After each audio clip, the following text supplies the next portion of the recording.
Capítulo 10. Operaciones encubiertas. El aire húmedo y estancado era repugnante. La humedad hacía que se le pegara el pelo al cuello. Jinshi se sentó en su despacho y contempló la pila de papeles con un creciente deseo de huir. Había pocas cosas más deprimentes que realizar tareas administrativas durante la calurosa y lluviosa estación. Jinshi se apartó el pelo de la nuca, se sentó en la silla y pasó algunas páginas. Los caracteres se corrían un poco. Tal vez alguien había manipulado el papel con las manos sudorosas. Lanzó un suspiro y cogió la taza de té, servida fría, que estaba en la esquina de su escritorio. Dejó que el té ondeara en la taza. ¿Cuándo había aparecido allí? Tenía la sensación de que se lo habían dejado cuando había ido al baño hace unos minutos. ¿Quién ha puesto este té aquí?, preguntó al funcionario que le acompañaba en el despacho. Gao Shun había vuelto con el emperador y ya no estaba allí. Basen volvería cuando se hubiera recuperado del todo. Mientras tanto, Jinshi se servía de un burócrata con un don especial para el papeleo. Una dama de la corte lo trajo mientras usted estaba lejos de su asiento, señor. Jinshi era solo humano. La naturaleza a veces le llamaba incluso a él, pero que alguien, nada menos que una dama de la corte exterior, esperara ese momento exacto para traerle el té era extraño. Había un guardia postado en la puerta de su despacho en todo momento, excepto cuando Jinshi salía de él para ir al baño. Entonces el guardia la acompañaba. Quizás la mujer lo sabía. El despacho de Jinshi solía estar vetado a las damas de la corte. Cuando se hacía pasar por eunuco, las mujeres se peleaban por quién le llevaba el té. Incluso después de que abandonara el palacio interno, las mujeres a veces introducían trozos de su pelo o uñas en sus bocadillos como amuleto, o simplemente entraban cuando estaba solo y les arrancaban la ropa. Nada más que problemas. Puede que el burócrata que le había asignado fuera bueno con el papeleo, pero parecía que no conocía los detalles de la situación de Jinshi. Jinshi abrió un cajón de su escritorio y sacó un objeto envuelto en un paño. Con movimientos medidos, lo desenvolvió para revelar una cuchara de plata, que sujetó con el paño y utilizó para remover el té. La brillante plata no tardó en entubiarse. Jinshi estaba al menos agradecido de que su agresor hubiera utilizado un veneno agradable y obvio. La sangre se escurrió de la cara del funcionario mientras observaba. De hecho, Jinshi quería que lo viera para poder juzgar su reacción. Al menos el hombre entendió lo que significaba la plata manchada. Parecía que realmente no sabía lo del veneno. Jinshi entregó la cuchara al guardia de la puerta, que ni siquiera pestañeó mientras envolvía de nuevo el utensilio y lo guardaba en los pliegues de su túnica. Su alivio llegaría pronto. Probablemente le entregaría la cuchara después. ¿Puede describir a la mujer que trajo esto?, preguntó Jinshi al burócrata. Bueno...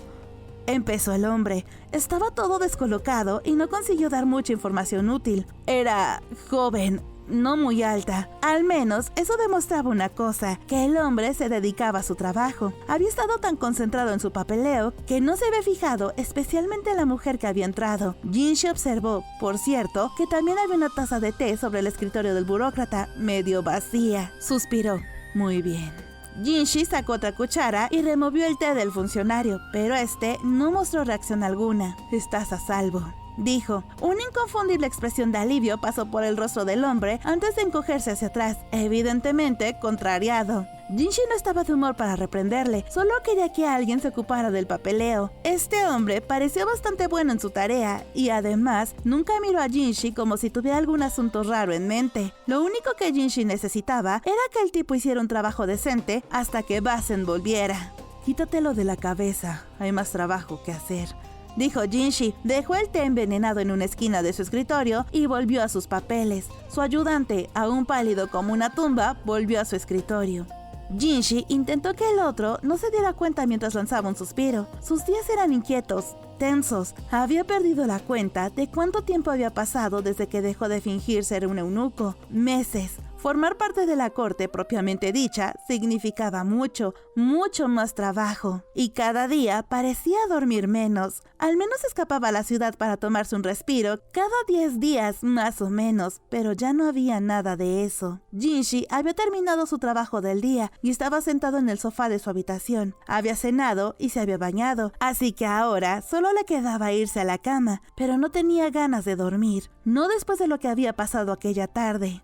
¿Qué tal una buena fruta, maestro Jinshi? Su siempre considerada dama de compañía, Suiren, le trajo unas rodajas de pera, cada una en su propia brocheta. «Dame». dijo. Tal vez sonara un poco infantil, pero se trataba de su madre de leche, una mujer que lo conocía desde antes de ser destetado. Eran solo ellos dos. Ella no se enfadaría. Se metió un trozo de pera en la boca, saboreando el crujido y el ligero y dulce sabor. El zumo le refrescó la garganta. Pensó en pedir una copa de vino, pero decidió que esta noche se conformaría con esto. Debes de estar muy cansado. No has ido a la ciudad últimamente, ni siquiera en tus días libres. Tu trabajo te está quitando todo tu tiempo y tu energía, dijo Suiren. Sí, bueno, eso es lo que pasa cuando el trabajo es interminable. De cara al futuro, creo que necesitaré más ayudantes. Y más damas de compañía, debo añadir. La madre de leche de Jinshi estaba en la cúspide de la vejez y a veces comentaba cómo le pesaban los años. Le hubiera gustado contratar a algunas damas de compañía, pero siendo sus circunstancias las que eran, no era fácil. Cómo me gustaría que Mao Mao volviera, dijo Suiren. Tú y yo también, pensó Jinshi, pero solo sacudió la cabeza. Sabía que no era posible. Estoy seguro de que sabe de que volverías a hacerla trabajar como a un perro. Bueno, ¿qué sentido tiene contratar a alguien que no pueda hacer su trabajo? Suiren respondió. Su voz tan dulce como sus palabras eran duras. Podía ser muy blanda con Jinshi, pero se decía que todas las damas de compañía que servían a sus órdenes la consideraban un monstruo. Debo decir que la cantidad de trabajo que hago cada día es demasiado para estos viejos huesos, prosiguió, acompañada de un demostrativo frotamiento de hombros. Oh, si se diera prisa y tomara una consorte, maestro Jinshi. Aunque solo fuera una, mi vida podría ser un poco más fácil. Jinshi solo pudo esbozar una seca sonrisa. ¿No te preocupa que si escogiera a la dama equivocada, tu trabajo solo aumentaría? No, en efecto. Sería mucho más sencillo contratar a nuevas damas de compañía. Es porque codician la posición de tu esposa, por lo que te persiguen con tanto fervor. No es que me imagine que esos tipos desaparecerían, pero podríamos reducirlo significativamente.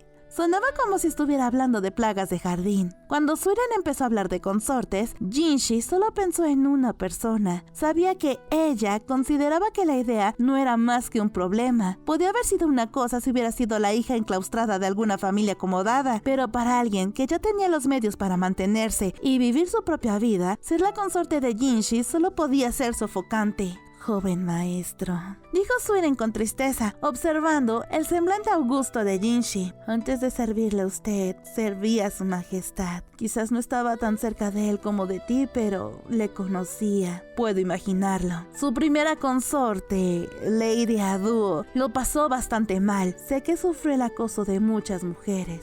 Jinshi pensó en la bella dama que se vestía con ropas de hombre y ahora estaba recluida. Era difícil imaginarla objeto de bromas malintencionadas. Podían ser terriblemente crueles. Era tan malo que me preguntaba si debía intentar intervenir, hasta que de pronto descubrí que todos se habían puesto de acuerdo con ella. Jinshi no respondió, así que Aduo siempre había sido Aduo. Al principio, cuando su majestad buscó a Lady Aduo, pensé que debía ser algún tipo de broma. Era su hermano de leche, prácticamente uno de los chicos. Todavía jugaban a la mancha hasta quién sabe cuándo. Sí, Jinshi había oído decir que, de haber nacido hombre, Aduo habría sido la mano derecha del emperador. Con todo el respeto posible a la emperatriz Gyokujou, debo decir que su majestad se sintió profundamente decepcionado al darse cuenta de que la persona que realmente quería a su lado no estaba en condiciones de estar allí. ¿A dónde quieres llegar?, dijo finalmente Jinshi. Oh, nada, solo las divagaciones de una anciana. Simplemente esperaba que eligieras un camino que te dejara sin remordimientos. Y Suiren recogió el plato, en el que aún quedaba un trozo de pera, y salió de la habitación. Sin remordimientos, murmuró Jinshi. Eso no sería fácil.